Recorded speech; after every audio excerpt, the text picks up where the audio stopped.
Good morning and welcome to Top of the Morning by Mint, your daily shot of sharp business intel, global trends and market movers. It's Wednesday, July 9th. I'm Nelson John. From trade tensions with Washington to warships in the Indian Ocean, India is making bold moves. India pushes back on a trade deal with the US. Trump targets BRICS with tariff threats. And the Indian Navy readies its warships for a power play at sea. Plus, Apple's new chief operating officer has roots in Moradabad. And Modi adds Brazil's top honors to his growing trophy shelf. It's Top of the Morning, and we're diving right in. We want a deal, not a steal. That's the message from New Delhi as India and the US hit pause on finalizing their long-awaited trade agreement. The original July 9th deadline has quietly shifted to mid-July, even as President Trump rolled out a wave of steep retaliatory tariffs on 14 countries. From 25% for Japan to a crushing 40% for Myanmar. But India, it's not on that list, at least not yet. While other nations have received formal letters with tariff changes, sources say India's deal terms are still sitting on President Trump's desk, awaiting his sign-off. And New Delhi's negotiators are holding firm. We're not rushing like Vietnam did, said one official, citing key red lines on agriculture, dairy, and digital trade. The US wants broader access, especially in genetically modified seeds, medical services, and e-commerce. But India is focused on fairness over speed. The existing tariff on Indian goods remains at 26%. But the clock is ticking with Trump's August 1st tariff trigger. Trade watchers warn these aren't balanced negotiations. These are deals under duress, said Ajay Srivastava from GTRI. Trump's strategy isn't reciprocity, it's pressure. After nearly 3 decades of quietly powering Apple's global engine room, Sabih Khan is stepping into the spotlight. Apple has named the 58-year-old veteran as its new chief operating officer, taking over from Jeff Williams as part of a long-anticipated succession plan.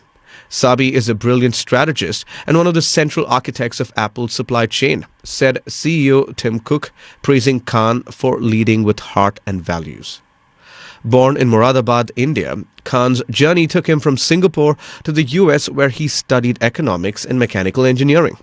He joined Apple in 1995 and rose through the ranks to become Senior Vice President of Operations, building Apple's vast global supply chain, driving sustainability and responding swiftly to the COVID-19 disruptions. Khan will officially take over later this month. Williams, meanwhile, will stay on through the year overseeing Apple Watch and design before passing the baton completely, after which Apple's design team will report directly to Cook. With Khan at the helm of operations, Apple is signaling not just continuity, but deep trust in the man who's helped shape its backbone. India is about to turn up the heat in the Indian Ocean. Over the next year, the Navy will induct 6 homegrown stealth warships under Project 17A, each designed to assert maritime dominance and push back against China's growing presence in the region.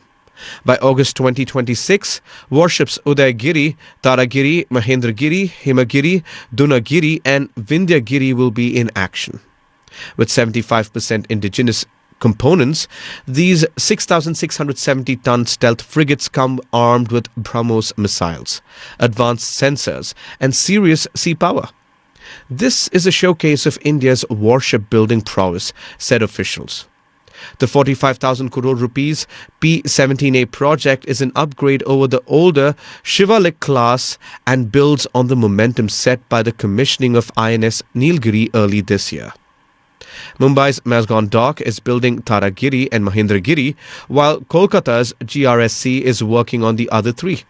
With Udaygiri already delivered, the next 2 ships are set to arrive by early 2026. Prime Minister Modi, at a rare tri-commissioning earlier this year, called this a significant step towards a self-reliant Navy for the 21st century. By 2047, the Navy aims to be fully Atmanirbhar, with 60 warships already under construction. Prime Minister Narendra Modi added another feather to his cap on Tuesday, this time from Brazil. President Luiz Inácio Lula da Silva conferred him the Grand Collar of the National Order of the Southern Cross, Brazil's highest civilian honor, recognizing Modi's role in strengthening India-Brazil ties and cooperation on global issues. This is a moment of immense pride, not just for me, but for 140 crore Indians, Modi said, standing beside Lula after delegation-level talks in Brasilia. He called Lula the architect of the India-Brazil strategic partnership and said the honor was a symbol of the affection between the two nations. The Ministry of External Affairs echoed that sentiment, calling it a tribute to Modi's tireless efforts in elevating bilateral relations. In a social media post, Modi added, "May our friendship scale even to newer heights." This marks the 26th international award Modi has received since taking office in 2014.